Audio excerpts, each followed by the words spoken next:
Dear students, Assalamu alaikum. I hope you all would have understood the yesterday's lesson. Now in today's video, I'll explain some more paragraphs. So please look at the paragraph. Ravi, tell him there is nothing left in the kitchen, called Rukumani, and he is not to come again. Tell him that. He sounded fed up. So when Ravi said to the beggar, "Go away from here, my Pati says, I have nothing to give you." So the beggar shouted so loudly and asked food. Listening beggar's cry, Rukumani was fed up and she had no patience. She shouted so loudly that Ravi, tell the beggar that there is nothing left in the kitchen and we cannot give him food every day. It's enough now. Now ask him to find another house. Now look at the paragraph. Ravi didn't have to repeat it all to the beggar.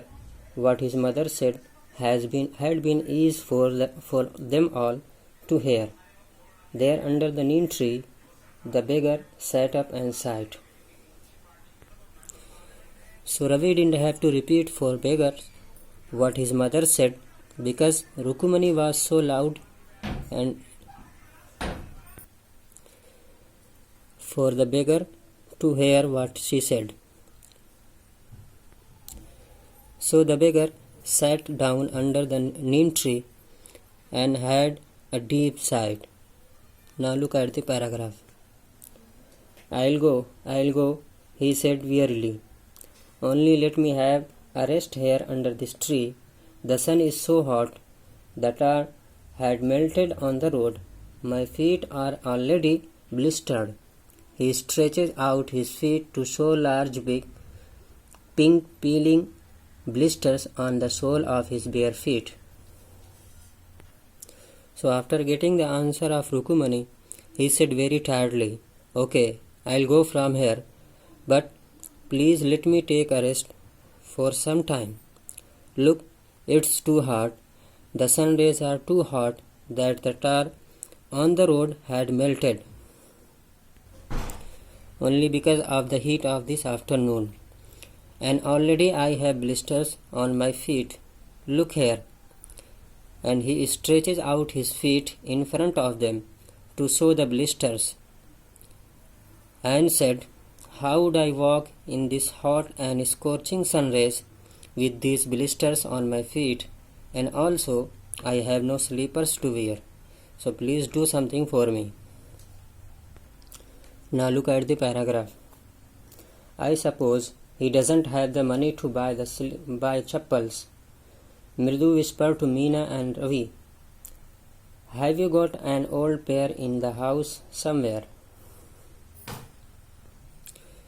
So when the children saw the blisters on his feet, they felt very pity for him and really wanted to help the beggar. They said, What we should do now?" Then Mridu whispered me to speak quietly. "I think he doesn't have money to buy the slippers. Do you have any old slipper in the house?" Mridu asked Ravi and Meena. Now look at the paragraph. "I don't know," said Ravi. "Mine are too small to fit his feet, or I'd have given them to him." And his feet were larger than Mridu's and Meena's. So when Mridu asked, "Ravi, do you have any old pair of slipper in the house?" Ravi said, "I don't know, but my slipper size is too small. Otherwise, I would have given him my slipper." And Mridu, yours and Meena's slippers are also small size.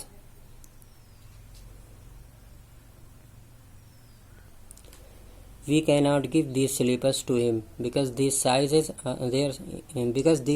are very small and his foot is very large and big. Now look at the paragraph. The beggar was shaking out his upper cloth and tidying his dhoti. He raised his eyes and looked fearfully at the road, gleaming in the afternoon heat. "He needs something on his feet," Meena said, her big eyes filling. "It's not fair." So meanwhile, when those children were talking about the size of slipper, the beggar shook his upper cloth and tied his dhoti and looked at the road fearfully that was shining because of the afternoon's heat. And Meena was like crying and said, with tear in her eyes, "It's not fair. We must do something for him." Now look at the paragraph. "Shush," said Ravi. "I am thinking about it." Blubbering, "It's not fair, it's not fair," isn't going to help. In 2 minutes, he'll be frying his feet on that road.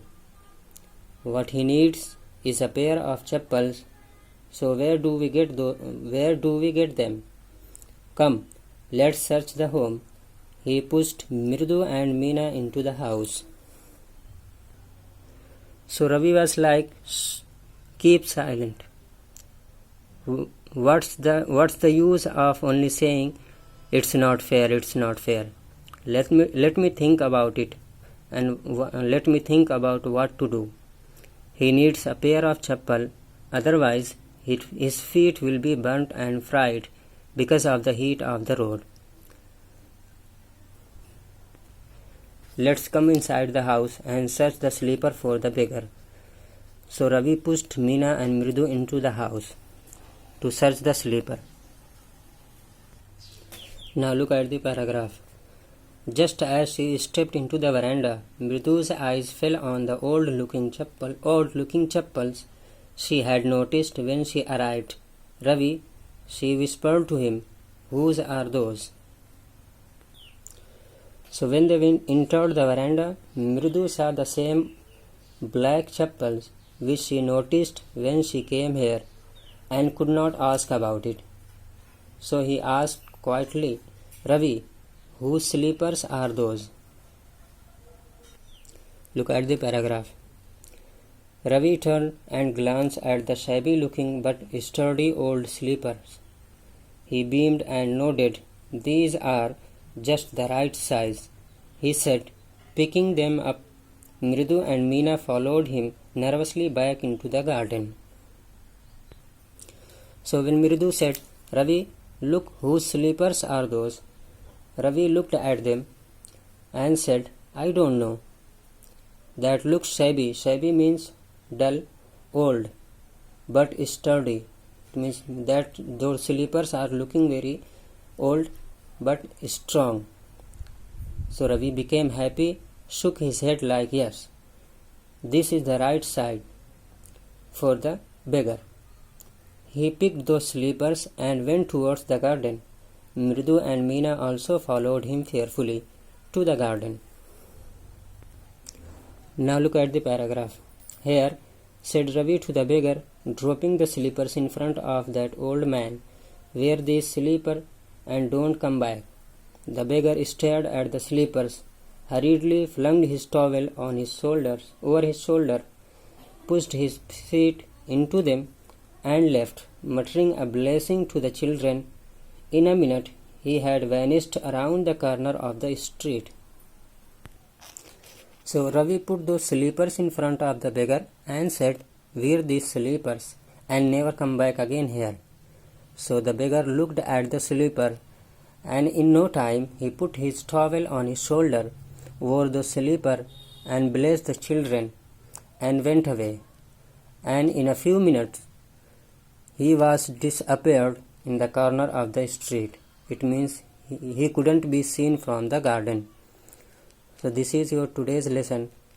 I hope you enjoy it. Thank you very much.